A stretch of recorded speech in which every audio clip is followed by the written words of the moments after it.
Почитувани, добра вечер. Следите уште една анализа на телевизија 24. Последните драматични случувања во ВМРО ДПМН и исклучувањето на највисоките функционери од партијата, на луѓето кои ја одбележаа последната деценија, предизвикуваат потрес не само во најголемата опозицијска партија, туку и во целата држава. Сега се отвараат прашања во кој правец ќе оди ВМРО ДПМН, што се случува во опозицијата, дали се работи за консолидација и катарза, како што велат, од партијата, или се работи за дестабилизација на која не и се гледа крајот. За ова вечерва ќе разговараме, меѓу другото, со нашите гости, тоа се Александар Пандов и Ване Цветанов, политички аналитичари, и двајцата имаат искуство и во ВМРО ДПМН, знаат отприлика како функционираат работите. Па така, еве господине Пандов, одиме со ова првото прашање од партијата, кога вечерта ги соопштија исклучувањата на господинот Митко Јанчев, на Сашо Мијалков, на Никола Тодоров. Од ВМРО ДПМН употребија еден израз дека тоа е катарза, дека е прочистување едно своевидно на партијата, на кадри кои постапиле спротивно на одлуките, кои, како што велат, ги уценували и пратениците. Од друга страна, многумина аналитичари велат дека се работи само за пресметка со неистомисленици. Како вие гледате на ова? Добро вечер, ти благодарам за поканата во твојата емисија. Јас како гледам, сега катарза дали треба да се употреби како збор, но апсолутно гледам како крајно позитивен потек на раководството и на Централниот комитет на ВМРО ДПМН. Зошто ова го говорам? Затоа што Македонија колку е веќе 3,5 години во политичка криза. Од 2015 година, како излегува бомбите во јануари, февруари месец, јас не гледам дека во Македонија има некое, можеби не е постојано вулкан, но многу често имаме конфликти помеѓу политичките партии, а сето тоа е поради намерата за промена на уставното име на Република Македонија. Тоа го говорам веќе 3,5 години назад, од излегување на бомбите се до сега. Во меѓувреме се случија два парламентарни избори, 2014 и 2016 година. ВМРО како политичка партија излегуваше со програма и советување према граѓаните дека ќе стои на браникот на Република Македонија, односно по никоја цена нема да прифати промена на уставот за промена на уставното име. Кампањата околу референдумот помина како што помина, но да подсетам дека ВМРО ДПМН имаше насока дека незините гласачи, незините членови треба да гласаат онака по сопствен избор. Одреден дел, поготово овие луѓе кои што вие ги спомнавте, и пред референдумски, јавноста имаше можност да ги види и во вашето студио како повикуваат на гласање.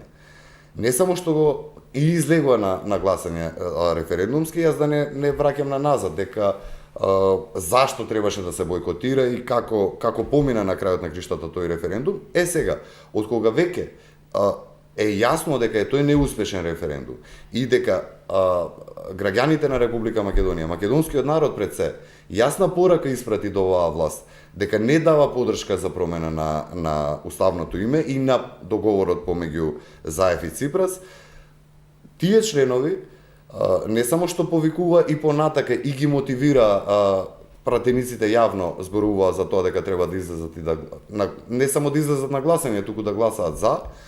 Слушнавме од најраководните функционери на ВМРО сега дека работеле и на подплатување на пратеници, работеле на уценување на пратеници, работеле на заплашување на пратеници. И ако е тоа така, а јас немам зашто да не им верувам, затоа што информациите кои што дојдоа од тој Централен комитет, а за гледачите да разјасниме тоа, доаѓа како парламент во една партија, значи најбројното тело, кое што и најголемите и најважните одлуки кои што може да ги донесе во една политичка партија е токму Централниот комитет. Едногласно сите до еден членови кои што станували говореле на тој Централен комитет, ја потврдувале оваа теза која што е изнесена. Добро, а само- тоа е дека тие луѓе работеле на создавање на ова ново парламентарно мнозинство. Во однос на, ќе зборуваме за мнозинството, во однос на референдумот, това што го кажавте дека излегле и дека гласале, па зарем тоа не е исто според повикот на господинот Мицковски, сите во партијата да определат сами што ќе направат. Зар они не направиле? Вака. Не се определиле според една од дадените Резвановиќ, опции. вака да ви кажам. Мислам, кај е гревот тука? Така е. Вие се занимавате со новинарство и со политика како таква години на назад, господинот Цветанов, јас, и јасно му беше на секој еден, на деца мали им беше јасно пред референдумски, дека за да не успее тој референдум и да не помине тој договор, најдобра стратегија е бојкотирање на истиот. Тие луѓе се години и години, овие кои што ги говориме, значи ние зборуваме за некои случајни членови. Ние говориме за луѓе кои што се години во политиката и кои што излегувале вака во дебатни емисии, мада многу ретко тие беа навикнати во дебатни емисии, ретко кој од нив учествувале, претежно Ретко кој од ВМРО да помане. Може да се каже. Во последно време раководни функционери на ВМРО ДПМН па за волја на вистина и може да се видат. Ја би ги послушал господинот Во последно Мицковски, време, да, зборувам за господинот порано, Мицковски, да. али овие, еве да ги наброиме, Митко Јанчев. Не, Јас го имам видено Митко Јанчев само со новинар кој што си има он лист пред него и си ги кажува Не, во одговорите. последната година ВМРО ДПМН излегува на дебати, да Така не бидеме е, погрешно да, разбрани. така Зборувам е. за пред тоа. Така, ама не сме го виделе Нино Тодоров во дебат. Јас на една дебата го имам видено Нино Тодоров, а 10 години практикуваше министерување, само да завршам. 10 години човеков практикуваше министерување, една бледа, побледа дебата не можам да се сетам, дека сум гледал со Оливер Спасовски на друга телевизија, на која што после тоа имаше потреба да дава ново интервју, зошто бил толку анемичен, зашто бил толку слаб, зашто не се спротиставил на господинот Оливер Спасовски, неговиот одговор беше: "Ба видете, јас сум долго време во политиката, приватно сум другар со Оливер Спасовски заради тоа." Тоа е единствената дебата која што сум го видел тој човек, али го видов и после референдумот како агитира да пратениците гласаат. Да. Сега да не Добро, ќе предпоставам продолжиме, така. да, господине Цветанов, значи одиме со истото прашање за одлуката на ВМРО ДПМН. Видете вака, Република Македонија беше во длабока политичка криза, многу одамна, уште од 2011 со затварањето на еден телевизија и така натаму. 2014 се продлабочи таа криза, 2015 се искомплицира и кулминираше со излегувањето на бомбите. Почна процесот пржино, излегува извештај од меѓународна заедница каде се слабостите во однос на институциите, невладење на правото, невладење на институциите и така натаму. И таа криза траеше се до вечерта на гласањето во собранието. Зошто? Македонија нема друга алтернатива освен членство во Европската унија и во НАТО. Ние доколку не влеземе во НАТО, јас не гледам друга иднина за нашава држава, и она кое што е постигнато на меѓународен план од оваа досегашна власт е за поздравување ради два елемента. Под број 1 договорот за Бугарија, со Бугарија, каде што се затвори минатото, се затворија сите оние недоразбирања, сите оние тензии, без потреба, предрасуди, омраза и така натаму, и се создаде една плодна почва за градење добрососедски односи, и сега Бугарија е наш покровител за членство во Европската унија и во НАТО.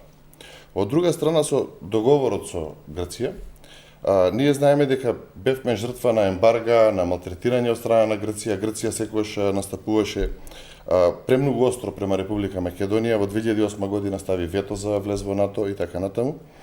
Знаеме дека другите партии, освен Ципрас, во Грција се уште по националистички расположени и го критикуваат овој договор, дека е на штета на Грција, а знаеме кога се постигнува договор и компромис треба и двете страни да направат некоја отстапка.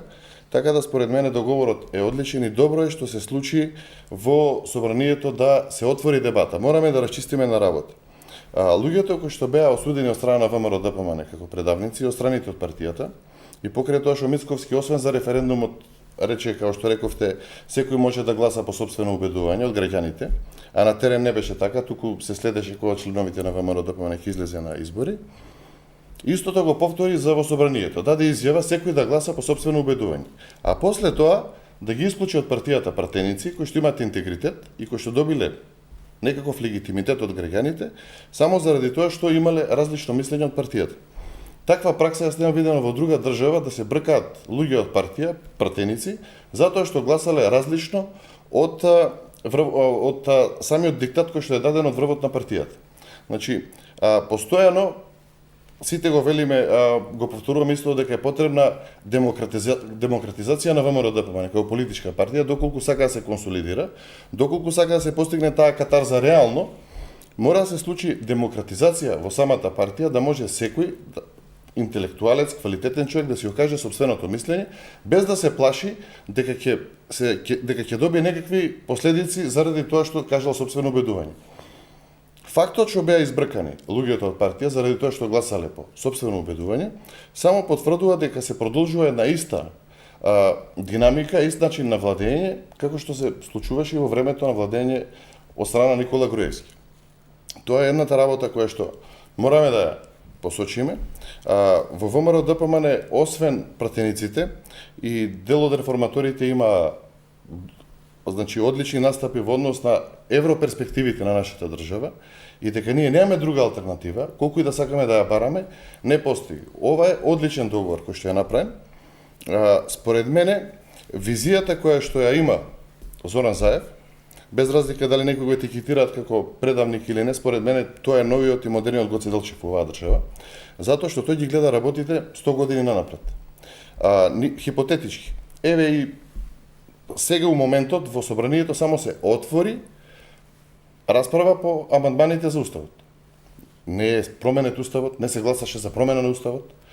Доколку сакаат да бидат конструктивни ВМРО-ДПМНЕ, можеа да гласат за отварање на уставот, да се разговара и дебатира за секој амандман поединечно, кој е штетен, кој е корисен за државата, со еден општ консензус да создадеме дури посилна позиција во однос што може да помине, што не може да помине, на тој начин да покажеме да силиме. Ние вака дури ги ослабнуваме малце нашите преговарачки процеси, бидејќи не е се затворено со договорот и има работи кои што треба да се додефинират и во еднина. Така да, самото однесување од страна на ВМРО, од врвот на ВМРО-ДПМНЕ, прати една многу лоша порака, и мене ми е жал на вистина што ВМРО-ДПМНЕ во еднина тешко дека ќе може да создаде добри релации и соработка со европските десни партии и со партиите од западниот свет, кои што се со земји од Америка, од други членки на НАТО, на Европската Унија, затоа што се доведува до ситуација високи дипломатски представници од Америка да доаѓаат и да не сакаат воопшто да се сретнат со претседателот на ВМРО-ДПМНЕ и со претседателот на државата. Да, токму ова ми беше следното прашање, значи во однос на поставеноста на ВМРО-ДПМНЕ, ова што се случи со пратениците. После нивното гласање е сосема спротивно од, да речеме, писмото кое господинот Вес Мичел го упати до господинот Христијан Мицкоски и во кое му порача да ги остави пратениците да гласаат по своје убедување без притисоци. Значи, оно што го направи господинот Мицкоски е сосема спротивно тоа. Отприлика тоа беше и во писмото кое он го врати по тоа до Стейт департментот, а господинот Палмер кој дојде тука и рече, јас внимателно го прочитав тоа писмо и знаете, индиректно кажа, немам потреба да се сретнам со Мицкоски. Кажете ми, слични сигнали, не слични, туку идентични сигнали доаѓаат и од европските народни партии и од целата Европска Унија. Господин Мицкоски како оди во консолидација во односите со меѓународната заедница? Се чини дека прави се спротивно од нивните укажувања. Па видете, господин Резвановиќ, вие предпоставам програмата ја правите да се допаднете на гледачите. Вие не ја правите програмата да се допаднете на некоја, што ја знам, малцинство од Соединетите Американски држави, па таму гледале 24 анализа. Вас предпоставувам кога ќе седнете од Сабајле на уреднички состанок да се договорите, она што ќе се договорите како уредници, тоа како политика и во текот на денот, и во текот на неделата, и месецот, како политика на телевизијата, таа ја практикувате. Ако земе некој од вас како уредници или како новинари да тера спротивна политика на уредувачката политика на оваа телевизија, предпоставувам дека ќе биде или деградиран, или суспендиран, или отстранет од телевизијата. Тоа е многу нормално.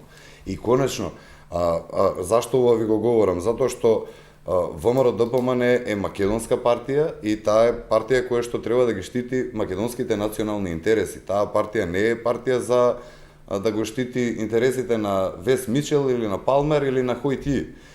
Конечно, знаете како, сите тие сме имале, повторно ќе кажам, години сме во политиката, па разноразни дипломати тука продефилирале, вртеле часовници, правеле што не е тука, но тие ќе си дојдат и ќе си заминат. И јас не се сомневам во патриотизмот на господинот Вес Мичел и во добрите намери што ги има он за неговата земја, Соединетите Американски држави. И апсолутно е јасно дека интересите на Соединетите Американски држави се да Македонија стане членка на НАТО. Но не го интересира тоа што јас треба сега, Македонија да го промени уставното име и да го смени, да го изгуби својот идентитет. Морам само да сосема на кратко да пошто јас немав прилика тука во вашата телевизија пред референдумски, а и сега после референдумски. Зошто јас се противам? Затоа што и убаво господинот Цветанов го спомна, има два договори. Договорот со Бугарија и договорот со Грција. И супер би било само за пријателство да говориме во тие два договори. Но во тие два договори има два члена и во едниот и во другиот, во кој што во едниот со Грција велиме дека во Беломорска Македонија македонци никогаш не постоеле, дека цела античка Македонија, цела античка историја им ја препуштаме на грците, како таква, ние, иако имаме потомци кои што се родени во срцето на таа античка Македонија, кај што биле престолнините, кај што биле, немаме никакво право на нив. Имаат, можеби, ако живееш во тој дел од Македонија, но овој дел нагоре не постои. Се е тоа така до 6 век. Од 6 век го препуштаме на бугарите. Колку сте имале прилика вие да ги било кој бугарски политичар, бугарски дипломат, конечно Ангел Димитров, мислам дека се викаше председател што име на Комисијата за создавање сега македонско-бугарска историја. Јас, поготово ако одиме и отвараме поглавја од ЕУ и НАТО, јас ве уверувам дека македонската историја и дечињата, јас имам поголеми деца, но ете моите внуци, вашите деца, не знам колкави се, твоето е помало, ќе учи историја која што идентитетот ќе му биде дека светите браќа Кирил и Методи биле бугари, дека сите преродбеници се бугари, Илинденското востание е бугарско, дека се што е од Гоце Делчев било кој, и тоа е реалноста. Јас со тоа само да ви кажам, нити сум, како се вика, бугарофоб. Напротив, мислам дека луѓето вистински нас не сакаат, но реалноста е таа дека ние кога ќе го поминеме Ѓуешево, таму имаш брате, ист народ, две држави. Не мислите дека е малку извртување на тезите? Не, напротив. Поглед на двата договора, апсолутно. Едно сосема спротивно толкување од она што го вели владата. Владата вели дека се тоа што го велите владата тоа што го говори. Значи, ние имавме можност да ги видиме тие договори и знаете како, повторно ќе ви кажам, пред 3,5 години кога излегува бомбите, имав прилика прва изјава во 24 вести, доаѓа новинарката, јас го имав изјавата на господинот Груевски во тоа време, драматичен прес, се сеќавате во влада. Без никаква консултација, без ништо. Дека е обид да се собори владата на ВМРО ДПМН и господинот Груевски за да се донесе некоја марионетска влада, виснишка влада, која што ќе го направи промената на името со промена на Уставот на Република Македонија. И тоа е она кое што ние се ова сега што е направено. Се што гледаме, притвори, затвори, обвиненија, тужби, делења, подкупи, е само со една цел. И тие писма, повторно да се вратам на прашањето, тие писма, патриоти се тие луѓе, тие си ја сакаат Соединетите Американски држави као татковина, предпоставувам и се борат за нејзе и нормално е да ако некој политичар им застане на патот, они не го гледаат. Мислам дека сакате да кажете нешто. Секако се разбира.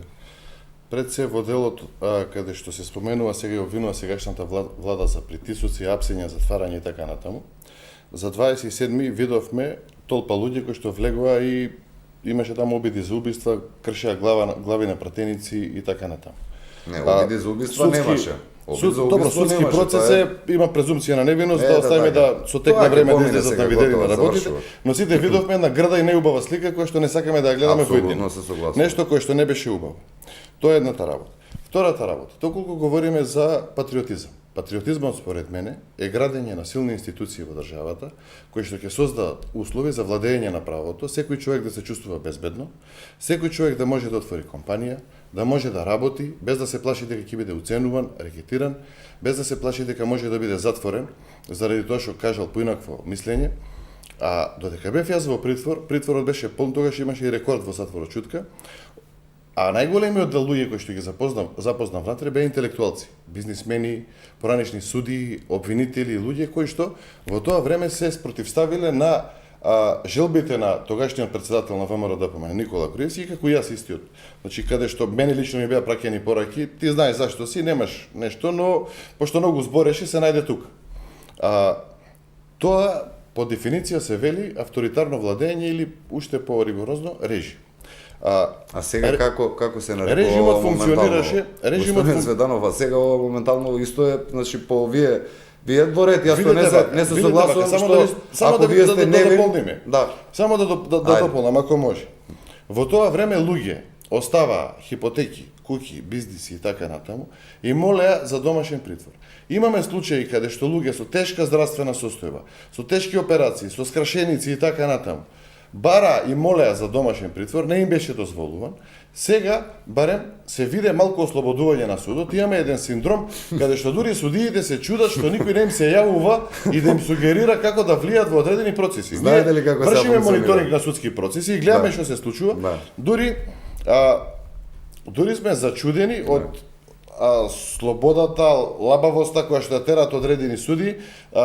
Ние очекувавме реално некои работи побрзо да се развижат во оваа држава, но моите извори, а секојдневно говориме и контактираме со луѓе кои што се представници од судот, велат дека не се случаи апсолутно никакви притисоци врз судот. Се работи врз база на законот и врз база на владење на правото. Луѓето од 27 поголемиот дел веќе се пуштени, дали ја се бранат од слобода, дали ја се бранат од домашен, не верувам дека има некој од домашен притвор. Не, како нема во притвор луѓе, него да не ве прекинувам. Во притвор останаа неколку луѓе кои што се понизок делот. Како да понизок луѓе се фамилијарни, луѓе се збориме. Но поентата Горан Ангелов е во притвор, колку е над година дена веќе сега човеков. Пазите, нема ни во пресалата не е Горан Ангелов. Знаете кој е Горан Ангелов? Нема ни во салата, во прес салата влезено. Уште го држат човекот во притвор. Игор Јук кој што го користат. Човекот изгледа како што изгледа. Покрупен е се. Но нема пипнато никого. Никого, вака го нема добро. Само што влегол со пиштол во собрание. Нема пиштол, нема ништо. Господин Резвановиќ, сега ве молам. Така е, не обвинителството. Знаете како е? Него српскиот Живаљевлич ли како се викаше, кој што беше нели имало некој разузнавач, он има дадено изјава за некој српски портал дека наводно овој пошто хрватска мајца носи, нормално со самото тоа за него е непријател, дека наводно носел пиштол. 100 снимки се гледани, претреси правени едно друго, пиштол немало. И тоа тврдам јас еве за него. И тоа не е за некој друг. За Игор Јук, за кого што се говореше и се пишуваше во Македонија и е направена слика дека човекот без малку излезе сега од притвор дека ќе убија некого. Нема пипнато никого. Јас апсолутно се согласувам дека сцените кои што ги гледавме, што не беа пријатни, никако не беа добри. Но тоа беа луѓе револтирани кои што со стати фрлел, некој со столче фрлел. Еве, за овие конкретно двајца, се уште се луѓето во притвор и генерално сега да зборуваме. Нели, тоа 27 вака било, онака било. Тој 27 април сега е евидентно, и тоа ако говориме јас колку е виновен, некој од овие сега што гласа има малце повеќе вина. Ако веќе се виновни луѓето. Јас не кем да го обвинувам никого, господин Резвановиќ, но тие сега што гласа и со самото тоа, јасно она што го говореше господин Цветанов. Она што година дена ние и повеќе од 27 април навака до ден денес сме го зборувале. 27 април со едно кликнување не важи веќе. Тој човек е слободен. Нити требаше кауција, нити стражарно нешто. За пратениците. Крстен Муковски си излезе од дома човеком, си дојде, си гласаше, си се врати дома. Но сега обратно, оние што го чуваа и што го преведува, сега го чуваат за ова. Дополнително, колку ни е паднат ние и зашто јас говорам сега дека ова што се прави, не само што се руши Република Македонија, устав, закон, луѓето изгубија верба веќе било каква. Ако вие пред минатата недела, која невладина каква веќе организација, рангирање, од 128 земји, ние сме на 121 место по правосудниот систем. Ние имаме ситуација сега и со ова гласањево, зошто е дополнително лошо и зашто се руши државата Република Македонија, затоа што сваќаме дека не се само 27 април, него во овој случај имате господјата Авировиќ, со сигурност дека е ради синот, нема што тука да имаме ние дилема, и сигурно е болно своје дете да гледаш дека заради политика, заради мојата политика, моето дете да го малтретираат, сигурно не е пријатно. И Елизабета Канчевска-Милевска. Зашто е она? Она не беше за 27 април? Тоа е по ЦЈО. И ние и во двата случаеви, она за кое што исто говорено... дека имаат судски процеси... Вие не ли го гледате така, господин Резвановиќ? Па не знам ја. Еве, следите политика. Вие како гледате? Еве, господинот Светанов како гледа на Авировиќ и на Елизабета Канчевска-Милевска? Па тие си имаат своји излагања. Верувам и дека она кога го говори Заев, јас ако некогаш верувам нешто што кажал, а тоа е дека неколку плюс ќе гласат, верувам. Зашто? Затоа што и други, таму пола од пратеничкиот состав имаат кривични пријави, кои зашто? Еве, дел има за 27, ама по ЦЈО се уште можеби 10 пратеника, не знам точно каков е бројот. Отворено се сомневам дека дел од тие луѓе на наредните гласања ќе гласаат. А видите и сега... тоа, ако не ја како да го наречиме, корупција, уцена, рекет, пазар политички, но пораката која што е ја завршувам, пораката која што е пратена до граѓаните е дека вие сте и убаво го кажа, тие се од пониски ранг. Деме Горан и Игор не се луѓе. Тие нема дома. Те разбирам ја што сакам. Овие како пратеници направија да македонецот изгуби верба и во политички систем, и во правна држава, и во политички партии. Пораката која што е пратена е таква. Мораме само да кажеме, бидејќи зборуваме за пратениците, дека рече се сите до еден дадоа изјави дека врз нив не е извршен притисок, немало подкуп, немало закана, сите кажаа дека гласале по своје убедување. Јас на почеток самите пратеници дека кажа. И уште еднаш како јам кажано, јас знам дека повеќе кратни убици истото го велат. Вие кога ќе ги прашате, даваат изјава, јас не, или не се сеќавам што било, како било. Тоа е нормално да човек се правда. Сигурно нема да кажат земав волку пари или јас се договорив казна да немам, да биде таа условна, тоа никој нема да каже од нив. Но јасно е, тоа е болното, господине Резвановиќ, што сите сега ние јасно знаеме дека тука е направен политички пазар помеѓу и тоа лично за нив. И тоа го направиле во интерес за нив сами, а на сметка на државата Република Македонија и на сите граѓани кои што живеат во нејзин. Да. Океј. Пред се да разграничиме дека судската власт е трета власт во државата и е независна. Сега, во однос на констатацијата дека Република Македонија е на 121 место рангирана во однос на квалитетот на правосудниот систем, мораме да потенцираме дека Република Македонија во истите рангирања беше на 126 место пред 3 години. Довербата во правосудниот систем и злоупотребата на правосудниот систем започна од Михајло Маневски и компанија Билјана Приходска Бошковска. Океј, но не се исправа секунда. Заебена.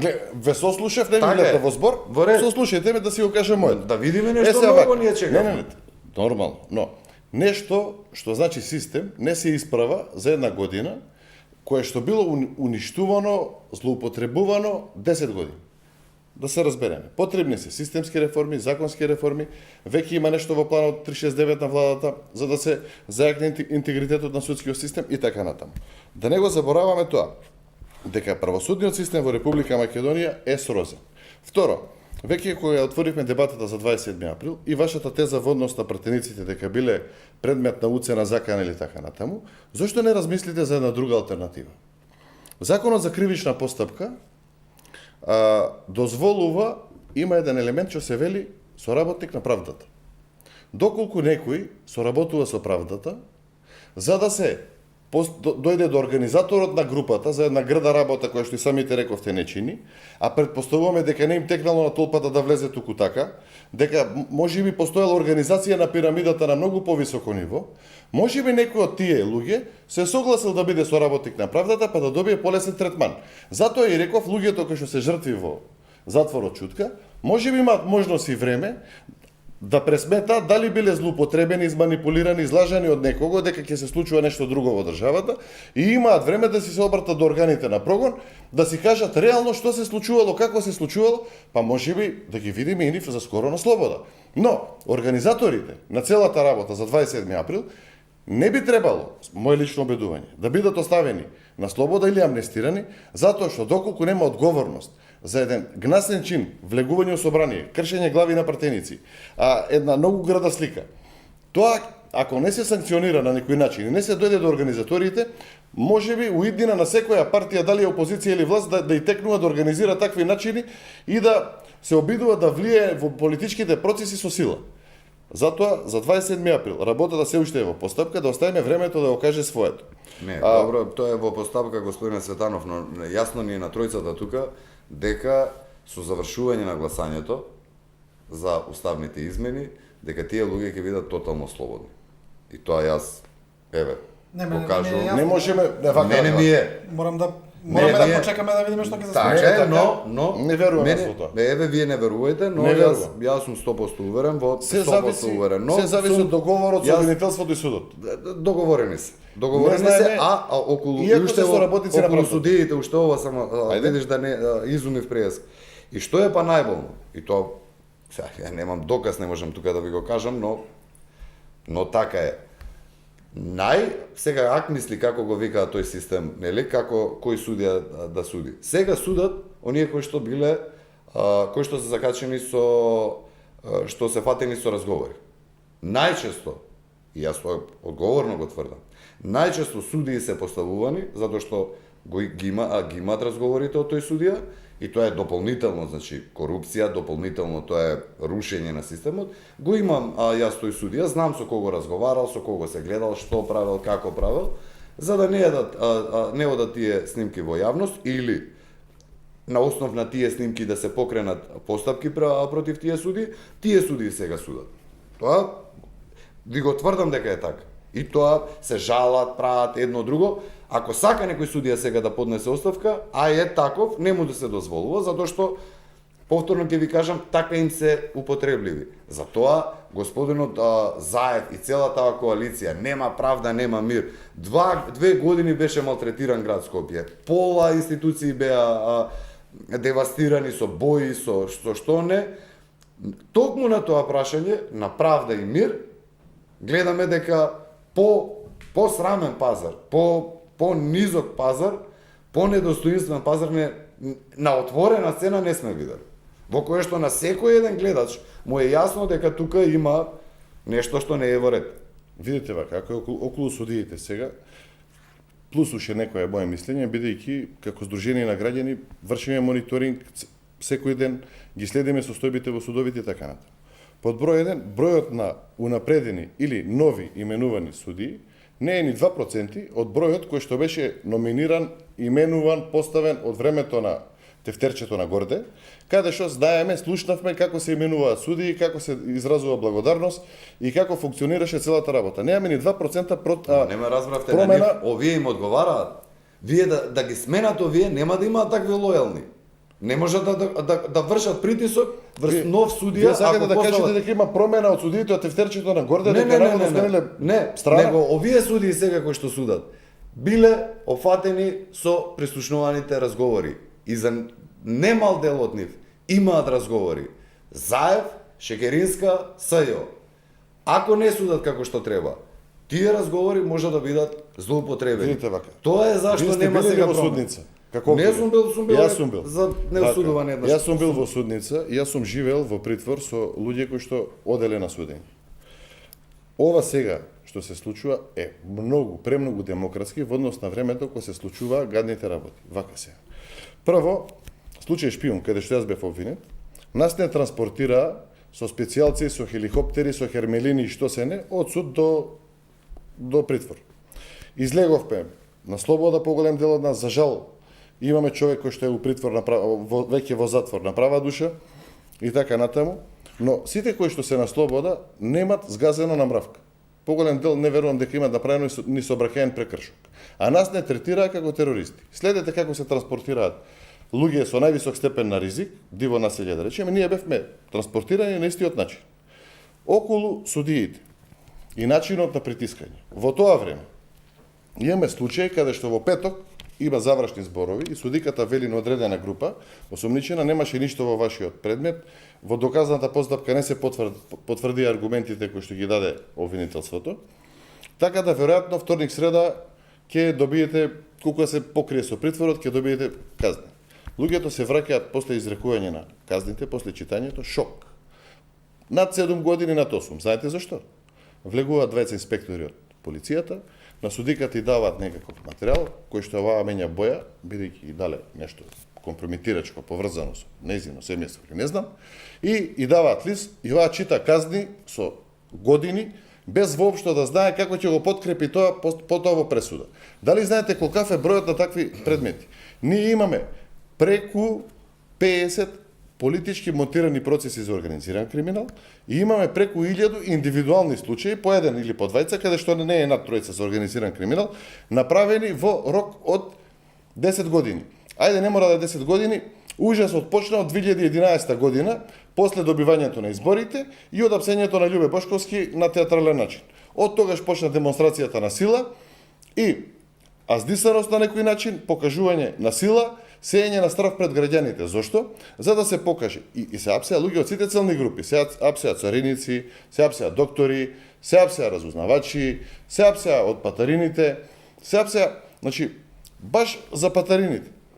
Јас случајно присуствував на еден разговор каде што се пазареа како за животни колку луѓе да влезат у притвор. Случајно присуствував на состанок каде што Митко Чавков инсистираше да бидат притворени 120 луѓе, а обвинителката велеше дека не е можно да се води судски процес со повеќе од 70 луѓе. И тука беше пазар затоа што пиарот, воден од Мартин Протоир у тоа време, барал сензација да се покаже пред јавноста дека што поголема група е уапсена за да се постигнат политички поени. Апсењата се користеа во тоа време за да се постигнат политички поени. За разлика, значи денеска, дури ако гледаме од друга страна, ние немаме политички апсења. Немаме политички мотивирани процеси. Кој е па 27 април сите се политички. Збориме за еден случај. Ние имавме неделно по за еден случај 30 кусур луѓе се таму. Ама ние имавме неделно. Што е? 2013, 2014 сите до еден се политички случаи. Неделно имавме секоја недела по еден случај по 30 луѓе. Видете, во шутка ги носат. Дали знаете дека спиевме во соби по 7 души од соба за тројца? Видете, господине дека на смени сме спиели. Јас сам малку да се вратиме на темата ВМРО. Тоа сакам да кажам. Дали кога но поврзано е со ова што го зборуваме. Дали кога ја направи оваа чистка условно кажано господинот Мицкоси, нели мислите дека требаше уште кога ја превзема партијата да направи едно такво прочистување, како што велат, од ВМРО ДПМН, на сите луѓе кои се инкриминирани, кои ги слушавме во бомбите, кои ги има во процеси, кои имаат обвинение, кои имаат истраги, па така господинот Мицкоски ќе можеше да настапи како лидер на условно кажано чиста партија, нели? И така да се обиде да ја протурка својата програма. Вака личи дека он само чекаше момент да ги истурка неистомислениците и да ги тргне тие што му пречат. Например, тука, за кој господинот Груевски, Милошовски, Илија Димовски, значи не за таму сега. Зашто па јас не гледам дека господинот Груевски и Милошевски не му даваат поддршка на господинот Мицковски, тоа е критериумот кој му дава поддршка, кој не. Тоа е прашање. Не. Вака сега да се разбереме. Тоа е прашањето. Не говориме ние сега дали му дава некој поддршка на господинот Мицковски или не. Ние говориме за кој стои на македонските линии, на македонските национални интереси и кој ги кршми тие, или кој шурува со господинот Заев. Ние за таква ситуација дали е говориме. македонски И ние вие, ако, интерес, знаете да. како, ако вие во, мислам, јас сакам со примери, за да бидам разбран. Па со примери, дали е Ако само некој ова, дали е- во телевизија 24 работи се за афирмација на некоја друга телевизија, вие во таква ситуација, или ако уредувачката политика на телевизијата 24 е една, а тој новинар или уредник нека е, води политика која што е подеднакво исто као на, не е важно сега да не рекламираме други телевизии. Тоа ви го објаснувам. Ние не говориме тука сега за поддршка. Ние зборуваме за сосема различна политика. Дали е македонски национален интерес да ја оплескаш државата, да речеме? Јас не знам таков. Ако вие посочите некој кој што е оплячкал државата, јас знам само еден, кој што лично имавме можност, сите претпоставаме вие видовте таа снимка, како седи во канцеларија и му кажува на клиент, кој што во општина беше Струмица, господинот беше градоначалник во тоа време, се вика Зоран Заев, во кој што бара 1 евро за него, односно за брат му Вице, 1 евро за црквата. А стотиците телефонски разговори не слушнавте, така? Во кој што вие да посочиме еве сега за она што е обвинет, осуден веќе уствари господинот Груевски. Нема 1 евро малверзација. Тоа гледачите претпоставувам го знаат. Има малверзација во тоа што господинот Груевски знаел однапред кога се купувал тоа блиндирано возило, кое што и така државата треба неколку да ги има, дека и он од време на време ќе седнува во него. Тоа е вината за која што он добива. И во пресудата, вие ако ја прочитате, тоа е неговата вина. Не постои ниту 1 евро, не 10, не 100, не 100.000 евра. 1 евро не постои во Мерцедесот, проневера. Добро, да не одиме сега по процес. Така, и нити сум јас негов адвокат, нити на било кој од нив, но ме разбирате што ми е прашањето. Апсолутно, но тоа се политички процеси, јас само тоа го говорам. Ако се докаже вина кај некого, јас сум тој кој што затоа се тие процеси на крајот на криштата судски, да не само тој што се санкционира, него сите останати луѓе кои ќе слушнат дека за такво и такво дело се лежи 2, 3, 5, 10 години, ако помислат луѓето тоа да го направат, да не го прават. Добро, идејата на тоа е тоа. Да сега ние пак повторно се враќаме на пораката. На сето она кое што е говорено, еве и околу тоа СЈО, ние ќе бидеме изненадени на крајот од овие гласања.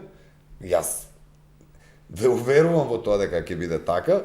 Разочарување тешки ги има во цела таа шарена револуција, односно поддржувачи на таа шарена револуција, кој ќе сватат дека еве градителот на Скопје 2014, нели најмонструозниот проект што Република Македонија го имала во од самото свое постоење, од еве и од настанувањето на ВМРО од 1893 до ден денеска, јас не слушнав. Зборувам, противниците на ВМРО говореа дека тоа јас го поддржував, но дека тој проект Скопје 2014 е крш. Тој градител, таа градителка ќе биде ослободена.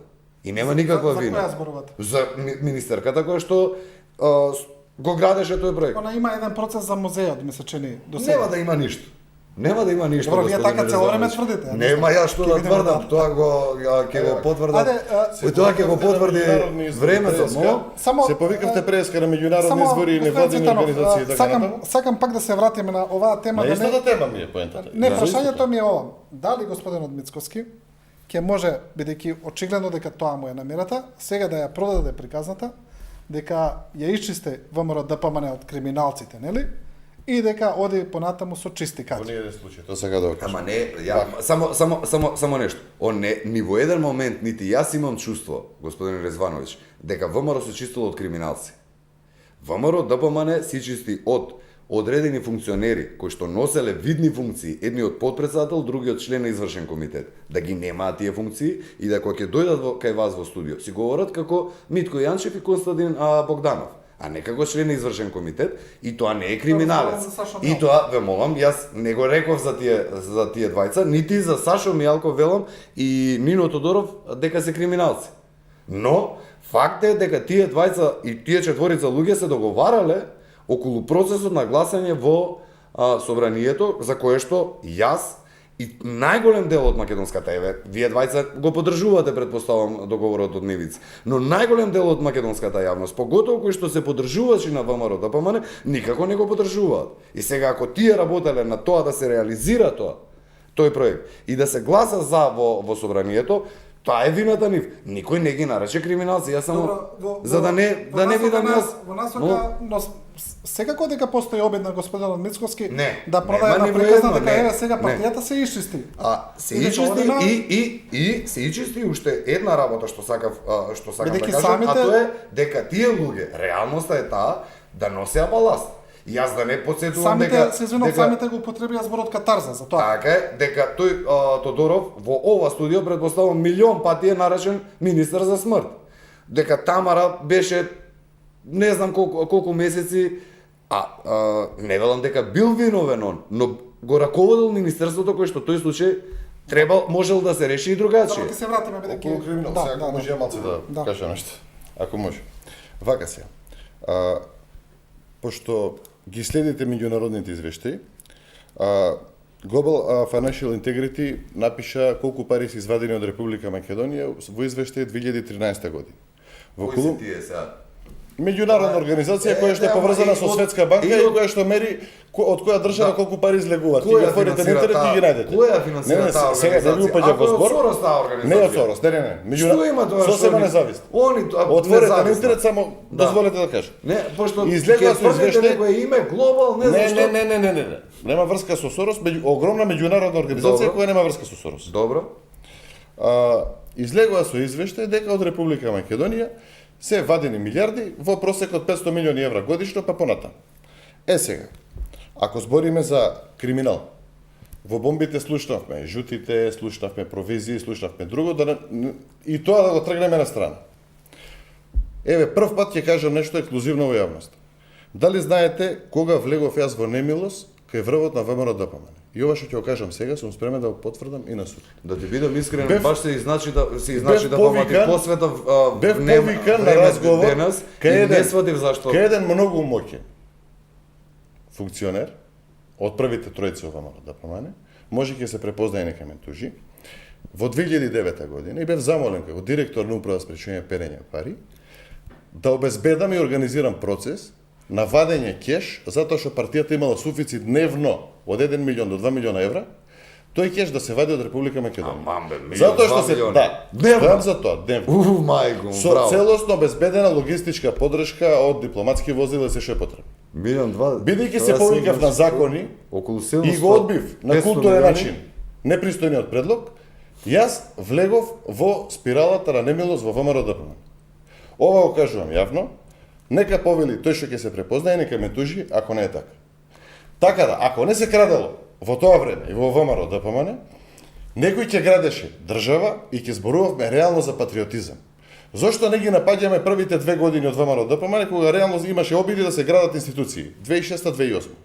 Се започна после изборите 2008, кога свативме ние, голем дел од функционерите, членови на ЦК, функционери на партијата, дека бевме излажени, изманипулирани, а преку нас и нашиот образ да бидат излажени гласачите доле на ниско ниво, да се добие големата победа после 2008 година, демек тогаш ќе правиме држава бидејќи пред тоа пречеле коалициони партнери и така натаму, за да се смени комплетно односот од страна на врвот на партијата, кон сите нас кои што не злоупотребија 2005-2006 со нашиот авторитет да помогнеме да ја донесеме партијата на власт, да или да бидеме предмет на непристојни предлози или некои да завршат како градоначалници од пратеници, се почнаа со процес на оттргнување на одредени луѓе од партијата и носење на нови дечки кои што немаат поима што се случува во целата ситуација, за само да клатат глава, да слушаат и да немаат можност да видат што се случува и кои се големите игри во партијата. Главната шема беше да се направи комплетна трансформација на капиталот, на приватниот капитал од државата, од една група на луѓе во друга група на луѓе. Дали станува збор за територија на Република Македонија или надвор, ние на крај, после таа операција, а е операција, владење со стекнување на огромен број на пари, на крајот имаме милиардери во оваа држава, кои што се уште Некои од нив се обвинети, некои не се обвинети, понатаму можеби ќе видиме расветлување на некои поголеми случаи поврзани со тешки финансиски малверзации и македонската јавност. Кога ќе видиме? Кога? Еве Да, година и почекаме. нешто се на власт. Се уште имаме, Господине се уште Цветанов, имаме заробени вие- институции. вие Дали живеете- знаете кој е минирање Вие живеете во кои сопки се? 10 години случува? на назад, господине Цветанов. Не, Вие, ја живеам вие за заборавате денес и за дека иднината. кога изгласа владата, мај месец мислам дека 15 мај беше минатата година. 5 милиарди кажувате дека и тоа се вртеа такви бројки, 5 милиарди се украдени, 5 милиарди се украдени. Бројченик се ставаше на Триумфална, па приватно го донираше Заев, уште не е уклучен. Колку се вратени од тие 5 милиарди? 4 милиони троши година за година Катица Јанева од специјалното јавно обвинителство. Уште 1 евро не видовме проневера дека има пронајдено. Има некој со пресуда се обврза да врати дел од парите. Сега скоро имавме некој случај со некоја Тоа пресуда. за гаки некој па платил данок, не платил данок, нема Некој се врска. добро, има уши, Но, значи но тоа не се 5 милиарди Не, и не, тоа далеко се сме од од приватна фирма, тоа не беа Далеко сме од тоа. не беше неплатен данок за од државна компанија, него приватна компанија, мислам дека беше така, па не платил данок и не знам колку имаше условна пресуда, но ве молам кога говорите сега со бројки, 1.2 имало, не вем, сега колку има во СДС, ако имало тогаш 1.2 во ВМРО, пошто гледам ништо не е сменето.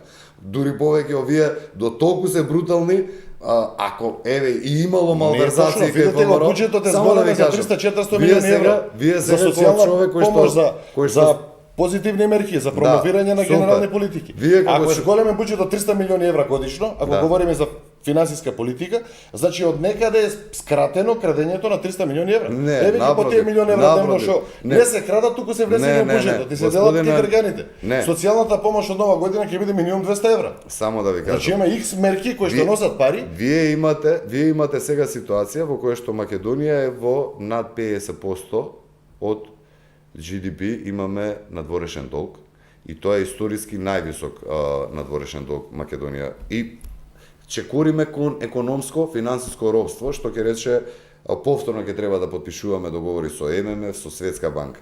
Имате во моментов ситуација еве се кажувате како голем борец пошто сте биле онеправден, мене ми е криво ако било тоа така, нит сум учествувал во тоа нит ништо, но Знам. еве ве слушам Затоа и сега нема ништо лично. дека така се чувствувате и по вашето говорење тоа е така, се гледа дека е така, но што е важно, што ако веќе вие сега се кажувате како борец за правда, не може да вие да ни една реченица да не кажете дека овие сегашниве сега најдиректно од буџет измислуваат или постоела ама со никаков буџет фонд за иновации, десна рука или потрчко на Шекеринска, кој што на секоја една снимка претходно кај што си ја гледал Шекеринска, можеш да го видиш, не знам како му беше името на ликот кој што е директор таму, најдиректно си зимаат од буџет, му префрлуваат 11 милиони, на свој партиски членови ги делат тие пари. И било кој на крајот на криштата, и ако не бил партиски член, пошто мал е градот Скопје, тие се компании кои што не да гравитираат према СДС, него не може повеќе да биде. Тоа е, како го гледате вие? Фонд за иновации, сега повторно ќе делеле пари. И се урниса, па да ги вратиме нештата. Јас не говорам сега тука за што можело да биде и како требало да биде. Тоа го говореа СДС и низината коалиција пред да дојдат на власт.